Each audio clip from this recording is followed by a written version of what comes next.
Hello and welcome লন্ডনে বাঙালির রান্নাঘরে।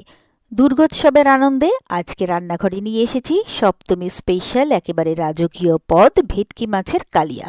সুগন্ধি মশলার জাদু আর ভেটকি মাছের স্বাদ মিলে তৈরি হবে এক উপযুক্ত রেসিপি, তবে ভীষণই কম সময় আর খুবই সহজে। প্রথমেই আমি নিয়ে নিয়েছি ভেটকি মাছ, যাতে আমি নুন আর হলুদ মাখিয়ে রেখে দিয়েছি।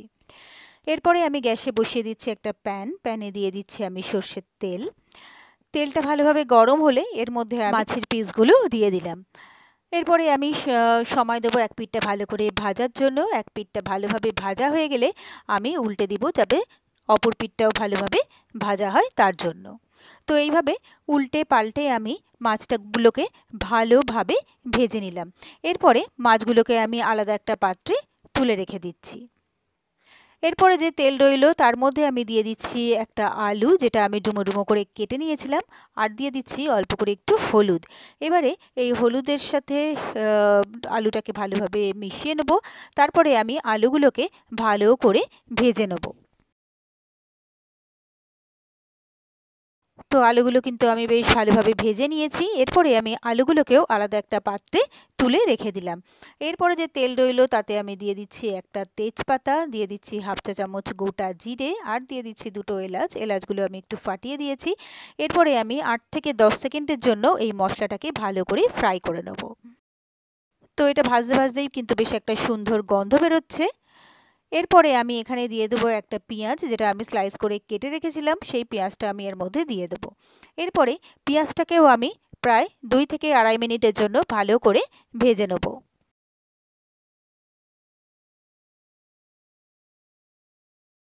তো পেঁয়াজটাও কিন্তু আমার বেশ খানিকটা ভালোভাবে ভাজা হয়ে গেছে। এরপরে আমি এর মধ্যে দিয়ে দিচ্ছি 1 চা চামচ আদা আর রসুনের পেস্ট।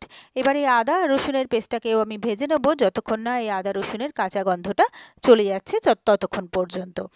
তো আদা রসুনটাও কিন্তু আমার ভালোভাবে ভাজা হয়ে গেছে। এরপরে আমি দিয়ে দিলাম এখানে হাফ চা চামচ ধনে গুঁড়ো, হাফ চা চামচ জিরে গুঁড়ো, আর দিয়ে দিচ্ছি কম হাফ চা চামচ লাল লঙ্কার গুঁড়ো, আর দিয়ে দিচ্ছি হাফ চা চামচ কাশ্মীরি লাল লঙ্কার গুঁড়ো। এরপরে আমি এখানে 2 টেবিল চামচ জল দিয়ে দিলাম, যাতে পেঁয়াজের রঙটা কালো না হয়ে যায় আর মশলাগুলোও যাতে পুড়ে না যায় তার জন্য। এবারে এই সবটাকে ভালো করে মিলিয়ে মিশিয়ে নিয়ে আমি মশলাটাকে ভালোভাবে কষিয়ে নেব। মশলাটাকে ততক্ষণ পর্যন্তই কষাবো যতক্ষণ পর্যন্ত না তেলটা এর থেকে সেপারেট হচ্ছে ততক্ষণ পর্যন্ত। হয়ে গেছে। এরপরে যে আলুগুলো আমি ভেজে রেখেছিলাম সেই আলুগুলোও আমি এর মধ্যে দিয়ে দিলাম। এবার আলুগুলোও আমি মশলার সাথে ভালোভাবে মিশিয়ে নিয়ে প্রায় 45 সেকেন্ড থেকে 50 সেকেন্ডের মতো আলুটাও আমি কষিয়ে নিলাম। এরপরে এখানে দিয়ে দিচ্ছি আমি 1 টেবিল চামচ টমেটো সস। টমেটো সসটা দিয়েও আমি ভালোভাবে আর একটুক্ষণ কষিয়ে নেব। তো একটা সুন্দর কিন্তু কালার এখনই চলে এসছে। তো এটাকে কষাতে কষাতে কিন্তু বেশ ভালোভাবে কষানো হয়ে গেছে। এরপরে আমি এর মধ্যে দিয়ে দেবো 1 টেবিল চামচ টক দই, দিয়ে দিচ্ছি স্বাদ মতো নুন, আর দিয়ে দিচ্ছি এখানে হাফ চা চামচ হলুদ গুঁড়ো। এবারে এই সবটাকে আমি ভালোভাবে মিলিয়ে মিশিয়ে নেব। তারপরে আরও একটুক্ষণ আমি এটাকে কষিয়ে নেব।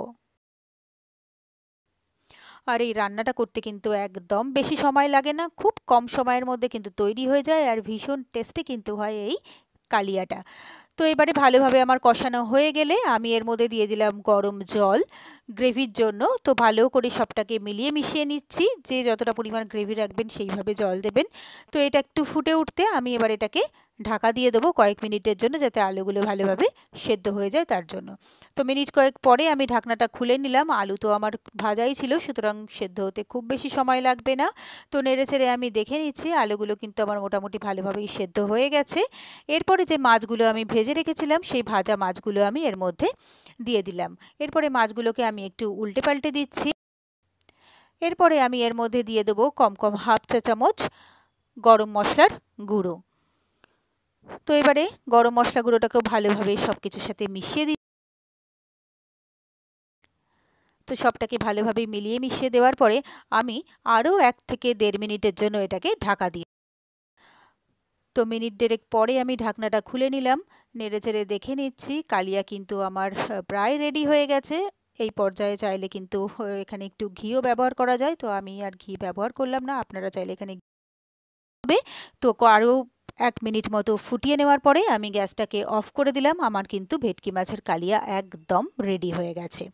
এরপরে আমি সার্ভ করার জন্য একটা সার্ভিং প্লেট নিয়ে নিয়েছি। তো ভেটকি মাছের কালিয়া আমি গরম গরম সার্ভিং প্লেটে তুলে নিচ্ছি, আর গরম গরম ভাতের সাথে এটা সার্ভ করলে কিন্তু অসাধারণ। তাহলে এই সহজ আর দুর্দান্ত স্বাদের রেসিপি দিয়ে দুর্গাপুজো হয়ে উঠুক আরও জমজমাট সকলের কাছে। আর এই রান্নাটা বাড়িতে অবশ্যই একবার বানিয়ে দেখবেন। আমি গ্যারান্টি দিয়ে বলতে পারি আপনাদের সকলেরই ভীষণ ভালো লাগবে। আর আমার রেসিপিগুলো কেমন লাগছে অবশ্যই কিন্তু কমেন্টস করে জানাবেন। ভিডিওগুলোতে লাইক করে প্লিজ আমার সাথে থাকবেন, পাশে থাকবেন। আর আমার চ্যানেলটা যদি আপনারা নতুন চেক করতে থাকেন তাহলে প্লিজ চ্যানেলটাকে সাবস্ক্রাইব করে নেবেন আর পাশে থাকা বেল আইকনটা প্রেস করে দেবেন। তাহলে আমার ভিডিও দেওয়া মাত্রই নোটিফিকেশান আপনাদের কাছে খুব সহজেই পৌঁছে যাবে।